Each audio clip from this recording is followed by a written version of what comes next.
Hello friends, કેમ છો તમે બધા? તો આજે આપણે વાત કરવાના છે નાગરિકતાની. તો LLB સેમ 2ની વાત કરીએ આપણે તો કોન્સ્ટિટ્યુશનલ જે લો છે આપણો, એમાં આપણે ચેપ્ટર 1 આજે કમ્પ્લીટ કરી દઈશું. આપણે આની પહેલાં એક વિડીયો બનાવ્યો હતો કે જે ભારતનું બંધારણ છે એના લક્ષણો શું છે. એ પછી આપણે એક વિડીયો બીજો પણ બનાવ્યો હતો અને એ વિડીયો એ હતો કે ભાઈ જે આપણું આમુખ છે ભારતનું એ શું છે. તો ચેપ્ટર 1ની દરેક વસ્તુને આપણે ક્લિયર કરી દીધી. ચેપ્ટર 1માં છેલ્લી વસ્તુ આવે છે નાગરિકતાની. તો નાગરિકતા પણ આજે આપણે ક્લિયર કરી દઈશું. એ પછી આપણો ચેપ્ટર 1 ક્લિયર થઈ જશે. એ બંને વિડીયો તમારે જોવા હોય તો ડિસ્ક્રિપ્શનમાં લિંક મૂકી દઈશું. બાકી બધા સબ્જેક્ટ LLB સેમ 2ના એની આપણે એક પ્લેલિસ્ટ બનાવી દઈશું. તો તમે સબ્જેક્ટનું નામ સર્ચ કરશો, આપણે પ્લેલિસ્ટ આવી જશે. તો આજે આપણે વાત કરીએ નાગરિકતાની, પણ એ પહેલાં થોડીક બીજી મહત્વપૂર્ણ વાત કરી લઈએ. તો જો તમે LLB સેમ 1માં હોય, 1નું રિઝલ્ટ થોડાક જ ટાઈમમાં આવી જશે. અત્યારે LLB સેમ 2માં તમે છો, બરોબર? અત્યારે શું થશે કે LLB સેમ 2માં જો તમે બાય ચાન્સ કદાચ ફેલ થઈ ગયા તો યાદ રાખજો કે તમારે 1 વર્ષ બગડશે. આટલી વસ્તુ તમે ખાલી યાદ રાખીને ચાલજો. જો LLB 1માં ફેલ થઈ ગયા તમે સેમ 1માં, તો શું થશે કે જે સેમ 2ની એક્ઝામ આવશે એ વખત જ તમે સેમ 1ની પણ એક્ઝામ ક્લિયર કરી શકો છો. પણ શું થયું કે જો તમે LLB સેમ 2માં થઈ ગયા ફેલ, માની લો કે 2માં કદાચ બાય ચાન્સ ફેલ થઈ ગયા, તો શું થશે? LLB સેમ 3માં તમે એક્ઝામ નહીં આપી શકો. તો શું થશે કે LLB સેમ 4 આવશે ને એ ટાઈમે તમારે 1-2 બધું ક્લિયર કરવું પડશે. પછી નેક્સ્ટ વર્ષથી જ તમે એક્ઝામ આપી શકશો. તો એટલા માટે જો તમે અત્યારે LLB કરી રહ્યા હોય, LLB સેમ 2માં હોય, તો તમારે સેમ 2માં થોડું વધારે ધ્યાન આપવું પડશે. તો આપણે દરેક વસ્તુના આવા વિડીયો લાવતા રહીશું, તો જે બાને તમારું કોન્સેપ્ટ પણ ક્લિયર થતો જાય. ચલો હવે વાત કરીએ આપણે નાગરિકતાની. તો નાગરિક કોને કહેવાય? તો નાગરિકની તો એક સીધી પહેલી વાત આવે કે જે લોકો દેશમાં રહેતા હોય એને નાગરિક કહેવાય. પણ દેશમાં તો ઘણા બધા લોકો રહે છે અને આપણા ઇન્ડિયામાં વાત કરીએ તો ઇન્ડિયામાં 150 કરોડથી પણ વધારે લોકો છે. તો શું દરેક લોકોને આપણે નાગરિક કહી શકીએ? ના. તો નાગરિક કોને કહેવાય કે જે લોકો દેશમાં રહે છે તો ખરી જ, પણ એની સાથે દેશના જે સામાજિક અને આર્થિક નિયમો છે, રાજકીય અધિકારો છે, સામાજિક અને રાજકીય અધિકારો છે, આ અધિકારોનો એ લોકો શું કરે છે કે અધિકારોનો ભોગવે છે.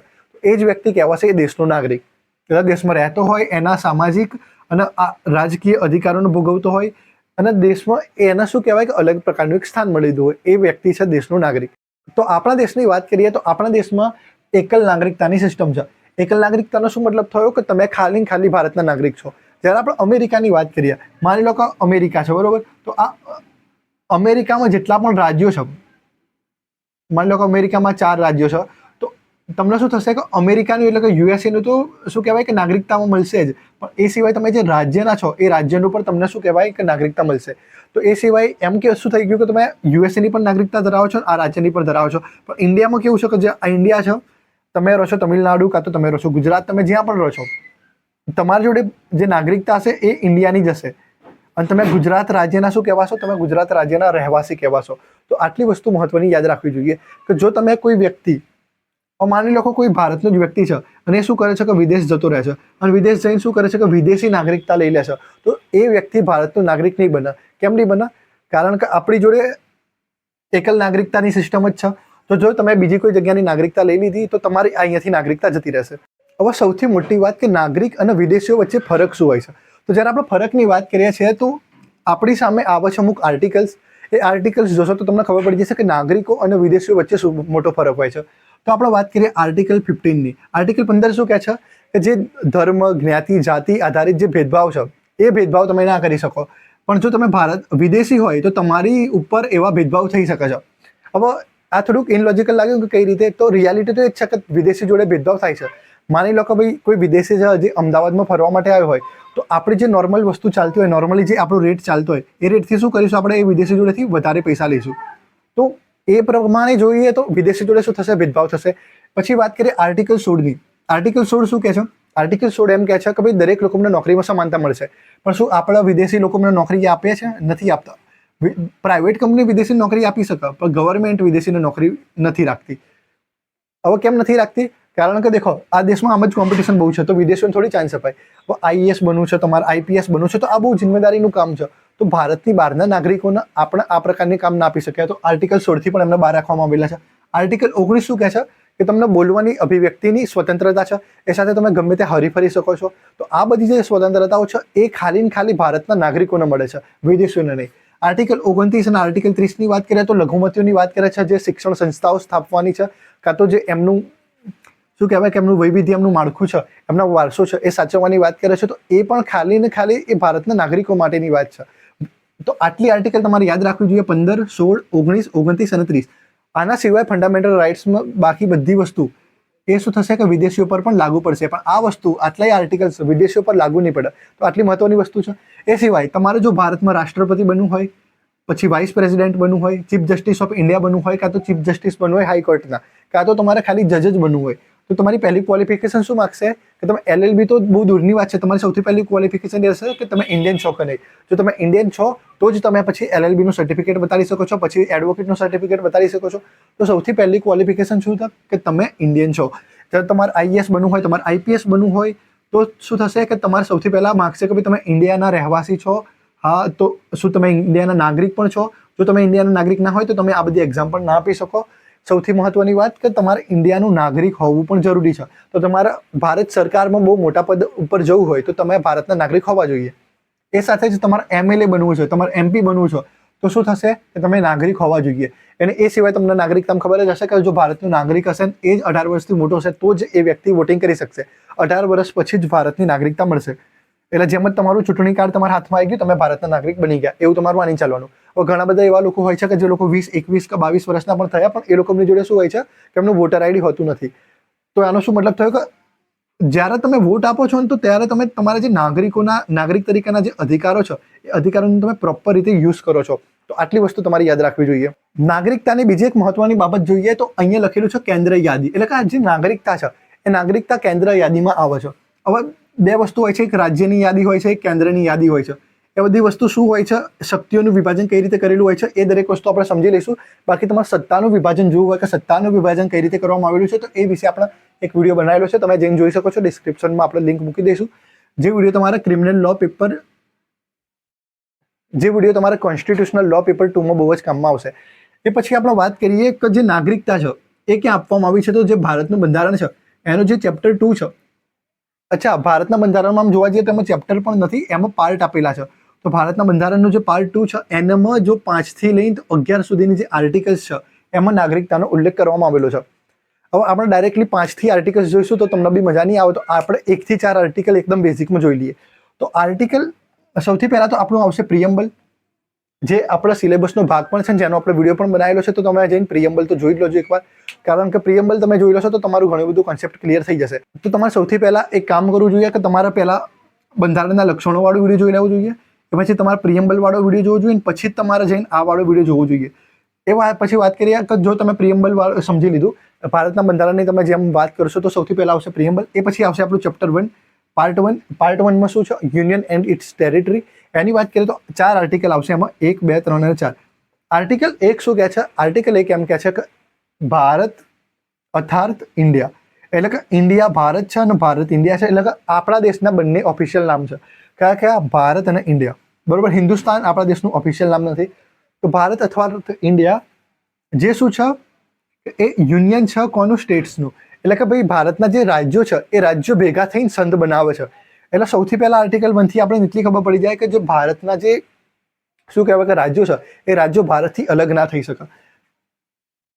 તો આટલી વસ્તુ આપણાથી કન્ફર્મ થઈ ગઈ કે ભારતના જે રાજ્યો છે એ ભારતથી અલગ ના થઈ શકે, એટલે કે ભારતનો કોઈ પણ ભાગ ભારતથી બહાર જઈ ના શકે. એટલી વસ્તુ કહે છે આપણી આર્ટિકલ 1. આર્ટિકલ 2 શું કહે છે? આર્ટિકલ 2 એમ કહે છે કે ભારતની એક, ચલો માની લો કે આ ભારત છે, બરોબર.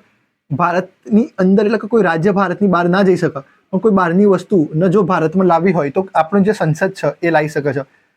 એટલે કે સંસદ જોડે એટલો પાવર છે કે એ ભારતની બહારનો જે ભાગ છે એ બહારનો પ્રદેશ એ અંદર લાવી શકે છે. તો જેમ આપણે વાત કરીએ સિક્કિમની, તો સિક્કિમને શું કર્યું હતું આપણે? સિક્કિમ ભારતનો ભાગ નહોતું, પણ એને આપણે લાવી દીધો ભારતની અંદર. તો સંસદની જોડે એટલી પાવર છે કે એ શું કરશે કે જે ભારતની બહારનો પણ ભાગ છે એને પણ જો એમની ઈચ્છા હશે સંસદની તો એ શું કરશે કે એ ભારતની અંદર લાવી શકશે. એ પછી શું થયું કે એક વખત આપણે અંદર લાવી દીધું, બરોબર, સિક્કિમના. એ પછી આપણે શું કરીશું કે રાજ્યની નામ, એમની સીમા અને એના ક્ષેત્રમાં પણ ફેરફાર કરી શકીશું. માની લો કે આપણું ગુજરાત અને મહારાષ્ટ્ર આ બે હતું, બરોબર. તો શું થયું કે ભાઈ ગુજરાત અને મહારાષ્ટ્ર બંનેને અલગ કરવાનું થયું. તો જો સંસદને ઈચ્છા થાય તો સંસદ શું કરશે કે ભાઈ 2 રાજ્યોને અલગ કરી શકશે, કાં તો 2 રાજ્યોને એક બનાવી શકશે, કાં તો એક જ રાજ્યમાંથી શું કરી શકશે કે ભાઈ 2 રાજ્યો અલગ કરી નાખશે, એક રાજ્યના 3 રાજ્ય બનાવી શકશે, કંઈ પણ કરી શકશે સંસદ. કાં તો પછી શું થશે કે ભાઈ 2 રાજ્ય છે તો બંનેમાંથી આ રાજ્યને આની થોડીક સીમા આલી દેશે, આ રાજ્યને બાજુવાળા રાજ્યની સીમા આલી દેશે, તો એવું બધું થઈ શકશે. તો એ બધું વસ્તુ આર્ટિકલ 3માં છે. આર્ટિકલ 4 શું કહે છે કે આર્ટિકલ 2 અને આર્ટિકલ 3 છે એને 368ની બહાર મૂકવામાં આવેલું છે. તો બંધારણીય સુધારો શું છે, તો એ વિશે શું છે કે આપણું જે પેપર છે કોન્સ્ટિટ્યુશન લો 2, એમાં આપણે દરેક વસ્તુની આપણે ડિટેલમાં વાત કરીશું. એ પણ વિડીયો આપણે લાવતા રહીશું. તો આટલી વસ્તુ થઈ ગઈ આપણે આર્ટિકલ 1 થી 4 ની લઈને. નાગરિકતાના આર્ટિકલ્સની વાત કરીએ તો નાગરિકતાનો જે ચેપ્ટર પાર્ટ 2 છે એની અંદર આર્ટિકલ 5 થી લઈ આર્ટિકલ 11 સુધી નાગરિકતાનો ઉલ્લેખ છે. તો આર્ટિકલ જે 5 છે એ શું કહે છે કે જે ભારતનું બંધારણ છે એ ભારતનું બંધારણના સ્ટાર્ટિંગ એટલે કે બંધારણના પ્રારંભમાં નાગરિકતા જે આપણા કંઈ જ કામનું નથી. આર્ટિકલ 6 શું કહે છે? આર્ટિકલ 6 એ કહે છે કે જે લોકો પાકિસ્તાનથી ભારતમાં આવ્યા એ લોકોના માટે નાગરિકતા. અત્યારે હાલ આપણે આ પણ વસ્તુનું કામ નથી. આર્ટિકલ 7 શું કહે છે કે જે લોકો ભારતથી પાકિસ્તાન ગયા હતા અને પાછા ફરીથી ભારત આવી ગયા તો એ લોકોની વાત છે. પણ અત્યારે આપણું અત્યારે જોઈએ તો બંધારણનું આરંભ વર્ષો પહેલા થઈ ગયું એટલે કંઈ કામનું નથી. પાકિસ્તાન જોડે હવે આપણે કંઈ લેવા દેવા રહ્યું નથી તો એ પણ હવે કંઈ કામનું નહીં. એ ટાઈમે કેમ? કારણ કે એ ટાઈમે શું થયું કે ભાઈ બંને દેશને અલગ કરવામાં આવ્યા તો ત્યાંના લોકો અહીંયા જાય, એના લોકો ત્યાં આવે. તો એ વસ્તુ માટે એ બધી વસ્તુ માટે આપણે અત્યારે આ બધી આર્ટિકલ્સ મૂકી દીધી. પણ અત્યારે હાલ આ બધી આર્ટિકલ્સનું કંઈ કામ નથી. આર્ટિકલ 8 શું કહે છે? આર્ટિકલ 8 એમ કહેવા માંગે છે કે જો તમારા માતા પિતા અથવા તો દાદા દાદી આ લોકો ભારતીય હશે અને આપણે જો જે સેમ 1માં આપણે એક સબ્જેક્ટ ભણ્યો હતો કોન્સ્ટિટ્યુશનલ, તો એમાં કોન્સ્ટિટ્યુશનલ હિસ્ટ્રી, તો એમાં આપણે વાત કરી હતી 1935ની ગવર્મેન્ટ ઓફ ઇન્ડિયા એક્ટની. તો આ એક્ટમાં જો આ લોકો એટલે કે આપણા માતા પિતા અથવા તો દાદા દાદીએ આ એક્ટમાં જો ભારતના નાગરિક હશે તો એવા લોકોના બાળકો ભલે એ લોકો વિદેશમાં રહેતા હશે પણ એ શું થશે કે એવા બાળકો જો અહીંયા અરજી કરશે તો એ લોકોને ભારતના નાગરિક બનાવી દેવામાં આવશે. એ પછી વાત કરીએ આર્ટિકલ 9ની. આર્ટિકલ 8માં એ બી કહેવા માંગે છે કે ભાઈ ભલે તમે ભારતના નાગરિક છો પણ તમે વિદેશમાં રહો છો તો બી તમારું નાગરિકતા જળવાઈ રહેશે. એટલે કે તમે ભારતના નાગરિક છો ને તમે અમેરિકા રહો છો, બરોબર, અમેરિકા જઈને કામ બામ કરો છો તમે અને જે બી પૈસા કમાવો છો એ ઇન્ડિયામાં મૂકો છો તો શું થશે કે તમે ભારતના નાગરિક ગણાશો, તમે અહીંયા વોટિંગ પણ કરી શકો છો, બરોબર. આવા લોકોને NIR કહેવામાં આવે છે. એ દરેક વસ્તુ આપણે પછી સમજીશું. વાત કરીએ આર્ટિકલ 9ની. તો આર્ટિકલ 9 શું કહે છે કે જો તમે એક વખત વિદેશી નાગરિકતા લઈ લીધી તો તમારી નાગરિકતા અહીંયાથી જતી રહેશે. એટલે કે તમે રાજી ખુશીથી કોઈ વસ્તુની નાગરિકતા લઈ લીધી કોઈ પણ દેશની તો તમારી નાગરિકતા અહીંથી કેન્સલ થઈ જશે, સમાપ્ત થઈ જશે. આર્ટિકલ 10 શું કહે છે? આર્ટિકલ 10 એમ કહે છે કે જે નાગરિકતા સંબંધિત કાયદો છે આર્ટિકલ 10માં એ લખવામાં આવેલું છે કે ભાઈ સંસદ જ નાગરિકતા છીનવી શકે છે તમારી. અને આર્ટિકલ 11ની વાત કરીએ તો આર્ટિકલ 11 એમ કહે છે કે જે નાગરિકતા સંબંધિત કાયદાઓ છે એ સંસદ બનાવશે ઇફેક્ટિવલી, બરોબર. અને સંસદમાં પણ કોણ? તો સંસદની આપણે વાત કરીશું, કેન્દ્રીય યાદીની વાત કરીશું, એમાં સંસદ આવી. સંસદ નાગરિકતા સંબંધી કાયદા બનાવશે અને સંસદમાં બી સ્પેશિયલી હોમ મિનિસ્ટ્રી એટલે કે જેમાં અમિત શાહ અત્યારે હાલ છે તો હોમ મિનિસ્ટ્રી શું કરશે કે નાગરિકતા સંબંધિત કાયદાઓ બનાવશે. તમે જોયું હશે NRCનું વચ્ચે બહુ આવ્યું હતું, બરોબર ને. તો એ બધી વસ્તુ શું છે એ પણ આપણે સમજવાની કોશિશ કરીશું. પણ એ બધી વસ્તુ અત્યારે હાલ આપણા સિલેબસ માટે ઇમ્પોર્ટન્ટ નથી. તો તમે ખાલી પાસ થવા માટે આવતા હોય તો તમે પાસ થવા માટે વિડીયો જોતા હોય તો એ વસ્તુ તમારા માટે ઇમ્પોર્ટન્ટ નથી. પણ આના પછીનો આપણે નેક્સ્ટ વિડીયો એ વસ્તુ પર લાવી દઈશું. અત્યારે નાગરિકતાની બે મહત્વની વસ્તુ સમજી લઈએ. એક કે નાગરિકતા પ્રાપ્ત કઈ રીતે થાય છે અને બીજું કે નાગરિકતાની સમાપ્તિ કઈ રીતે થાય છે. તો સૌથી પહેલા તો સમાપ્તિ પહેલા આપણે એ સમજવું જોઈએ કે નાગરિકતા મળે છે કઈ રીતે. તો જ્યારે આપણી વાત કરીએ તો આપણને નાગરિકતા કઈ રીતે મળી? તો આપણને નાગરિકતા મળી ભારતમાં જન્મથી. એટલે કે આપણો જન્મ થયો ભારતમાં અને આપણા બે વસ્તુ અહીંયા મહત્વની હોય છે. એક તો તમારો જન્મ ભારતમાં થયેલો હોવો જોઈએ અને માતા અથવા તો પિતામાંથી કોઈ એક વ્યક્તિ ભારતીય હોવું જોઈએ. તો તમને શું થશે કે તમને ભારતનું નાગરિકતા મળી જશે. તો તમે તમારું વિચારશો તો તમારું શું થશે કે તમારો જન્મ પણ ભારતમાં થયો અને તમારા માતા અથવા તો પિતા બેમાંથી કોઈ એક વ્યક્તિ ભારતીય હતું તો તમને નાગરિકતા મળી ગઈ. પછી બીજા કેવા લોકો હશે તો બીજા વંશના આધારે પણ નાગરિકતા મળશે. વંશના આધારે નાગરિકતા કઈ રીતે મળશે?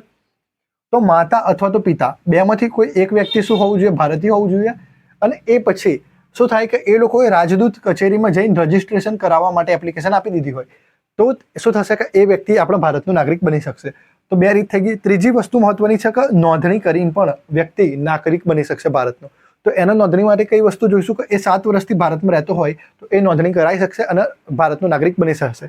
તો અહીંયા કન્ટિન્યુ 7 વર્ષ ભારતમાં રહેતો હોય, બરોબર, ભારતમાં કામ બામ કરતો હોય, ભારતમાં નોકરી બોકરી જતો હોય તો એવો વ્યક્તિ પણ ભારતમાં નાગરિક બની શકશે. પણ જલ્દી અહીંયા કોઈના નાગરિક બનાવવામાં આવતા નથી.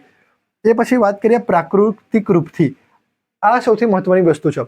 અહીંયા કોઈ વ્યક્તિ ભારતમાં 12 વર્ષથી વધારે રહેતું હોય છે, 11 વર્ષ 12 વર્ષથી વધારે 14 વર્ષની અંદર, તો એટલા વર્ષે કોઈ રહેતું હોય છે અને એને એવું લાગે છે કે ભાઈ એને ભારતનું નાગરિક બનવું છે તો એના અમુક ગુણો જોઈને આપણે નાગરિક બનાવવામાં આવે છે. વાત કરીએ નોંધણીના આધારે તો જલ્દી નોંધણીના આધારે કોઈને નાગરિક બનાવવામાં આવતા નથી. એ સિવાય પણ સૌથી વધારે મહત્વનું સૌથી ફાસ્ટ કામ થતું હોય છે અહીંયા પ્રાકૃતિક રૂપથી. પ્રાકૃતિક રૂપથી નાગરિક કઈ રીતે બનવું? ભારતમાં એક વસ્તુ જોવી જોઈએ કે આપણે 150 કરોડની તો ખાલી વસ્તી છે અને આમાંથી મોટા ભાગના લોકો ભારતના નાગરિક છે અને જે લોકો ભારતના નાગરિક નથી એ લોકોની એજ 18 વર્ષથી નાની છે. તો એ લોકો બી ભવિષ્યમાં તો ભારતના નાગરિક બનવાના છે. તો ભારતના નાગરિક તો ઘણા બધા છે, તો ભારતને એવો કંઈક નવા નાગરિકોની તો જરૂર છે નહીં. પણ જે લોકો ભારત માટે ખરેખર સારું કામ કરવા માંગે છે, સારું કામ કરવા ઈચ્છે છે, તો એવા લોકોને પણ આપણે ભારતના નાગરિક બનાવીશું. કઈ રીતે? તો અમુક કન્ડિશન હશે આપણી, એવી કન્ડિશન જો ફૂલફિલ થતી હશે તો જ આપણે એવા વ્યક્તિને ભારતનો નાગરિક બનાવીશું. તો શું કન્ડિશન છે? તો સૌથી પહેલાં તો એ વ્યક્તિને 22માંથી કોઈ એક ભાષા, આપણા બંધારણમાં જોઈએ ને તો 22 ભાષા ઓફિશિયલ ભાષા છે. એમાં ગુજરાતી, પછી ઉર્દુ, તમિલ, તેલુગુ એવી દરેક ભાષા આવી જાય છે. તો એ 22માંથી તમને કોઈ એક ભાષા બોલતા આવડવી જોઈએ. એ પછી તમારું ચાલચલણ બહુ જ સારું હોવું જોઈએ. એ સિવાય તમે શું હોવા જોઈએ કે તમે વૈજ્ઞાનિક ક્ષેત્રે, કાં તો સાહિત્યિક ક્ષેત્રે, કાં તો કલાના ક્ષેત્રે કોઈક મહત્વનું સારું એવું કામ કરેલું હોવું જોઈએ તમે. એ સિવાય આપણે વાત કરીએ તો જે તમારો વાણી, વર્તન અને વ્યવહાર છે એ બહુ જ સારો હોવો જોઈએ. તમારે આ જીવન ભારતમાં રહેવાનો જ ઈરાદો હોય, બરોબર. આ સિવાય શું કે તમે ભારતમાં રહીને જ નોકરી કરવા માંગતા હોય, તો આટલી બધી વસ્તુના જોઈને શું થશે કે આપણી સરકાર શું કરશે કે કોઈ પણ રેન્ડમ વ્યક્તિને ભારતનો નાગરિક બનાવશે.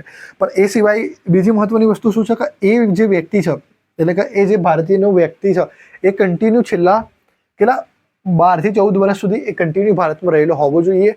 એ ત્યારે જ, અને એની પર કોઈ પણ પ્રકારનો પોલીસ કેસ ના ચાલતો હોવો જોઈએ, કોઈ પણ ફ્રોડ, ધોકેબાજીનો કેસ ના ચાલતો, તો એવો વ્યક્તિ જ ભારતનો નાગરિક બની શકે છે.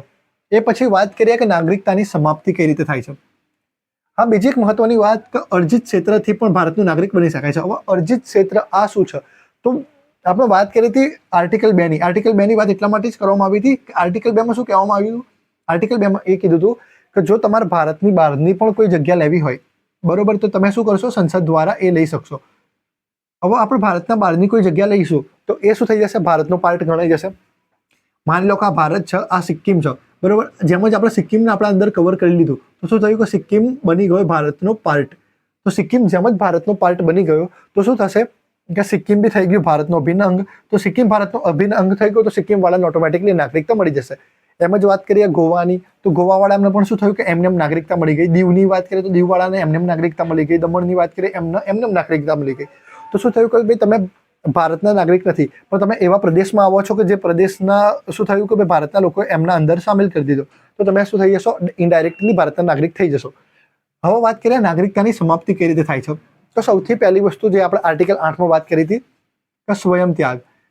સ્વયં ત્યાગનો શું મતલબ છે કે જો તમે રાજી ખુશીથી, સોરી આર્ટિકલ 9, તો જો તમે રાજી ખુશીથી વિદેશી નાગરિકતા પ્રાપ્ત કરશો તો શું થશે કે તમારી જે ભારતની નાગરિકતા છે એ ઓટોમેટિક તમારી જતી રહેશે. એ સિવાય કે ભાઈ તમે કોઈ એવી ઓફિશિયલ નોટિસ બહાર પાડો છો કે ભાઈ મારા ભારતનું નાગરિક નથી રહેવું, તો એવા ટાઈમે પણ ભારતની નાગરિકતા તમારી સમાપ્ત થઈ જશે. એ પછી વાત કરીએ બરખાસ્તથી. હવે બરખાસ્ત કઈ રીતે કરાય નાગરિકતા કોઈની? તો જો આપણું યુદ્ધ કોઈની જોડે ચાલતું હોય, માની લો કે આપણું યુદ્ધ પાકિસ્તાન જોડે ચાલે છે અથવા તો ચાઇના જોડે ચાલે છે, અને એવા સમય દરમિયાન જો કોઈ વ્યક્તિ પાકિસ્તાન અથવા તો ચાઇનામાં જાય છે અને ત્યાં જઈને લોકો ત્યાંની નાગરિકતા સ્વીકાર કરે છે, તો એવા લોકોની નાગરિકતા આપણે બરખાસ્ત કરી દઈશું. અહીંયા નાગરિકતા કેન્સલ થશે, અહીંયા બરખાસ્ત થશે.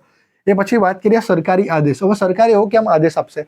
તો સરકાર એવો આદેશ એટલા માટે આપશે કે ભાઈ કોઈ વ્યક્તિ છેતરપિંડી કરીને કાં તો દગાબાજી કરીને ભારતનું નાગરિક બન્યું હોય. એ સિવાય કોઈ શું કર્યું હશે, કાં તો રાષ્ટ્રદ્રોહ કર્યો હશે. રાષ્ટ્રદ્રોહ શું છે એ વસ્તુને આપણે બહુ ડિટેલમાં સમજી લીધી હતી, તમે એ જઈને પણ વિડીયો જોઈ શકો છો. એ પછી શું થશે કે જો કોઈ વ્યક્તિ નોંધણી દ્વારા, આપણે કહીએ છીએ ને કે ભાઈ હમણાં આપણે વાત કરી કે નોંધણીમાં જલ્દી કોઈને નાગરિક બનાવતા નથી.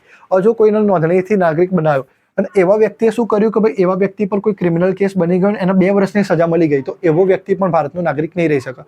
એ પછી વાત કરીએ કે કોઈ દેશની વિરુદ્ધમાં કોઈ પ્રકારનું કાર્ય કરતું હોય, તો એવો વ્યક્તિ પણ શું થશે કે ભારતનો નાગરિક નહીં રહી શકે. અથવા તો કોઈ બંધારણની વિરુદ્ધ જશે તો એવો વ્યક્તિ પણ ભારતનો નાગરિક નહીં બની શકે. તો ભારતની નાગરિકની સમાપ્તિ થવા માટે શું થશે કે આટલી વસ્તુ મહત્વની છે.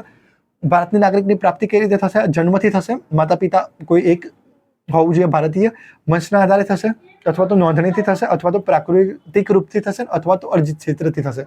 અને સમાપ્તિની વાત કરીએ તો તમે સ્વયંલી ત્યાગ કરો છો, અથવા તો તમે બરખાસ્ત કરી દો છો, એટલે કે સરકાર બરખાસ્ત કરે છે, અથવા તો સરકાર આદેશ આપે છે કે આ વ્યક્તિની આપણે નાગરિકતા છીનવી લઈશું. સરકારમાં કોણ આવશે? તો સંસદની જે વાત કરીશું આપણે, તો સંસદમાં ખાલી હોમ મિનિસ્ટ્રી જ આ વિશે કોઈ પણ પ્રકારના કાયદા બનાવી શકે છે. આવો જે આદેશ છે એ પણ હોમ મિનિસ્ટ્રી જ આપી શકે છે. તો અત્યાર સુધી વિડીયો જોવા માટે થેન્ક યુ.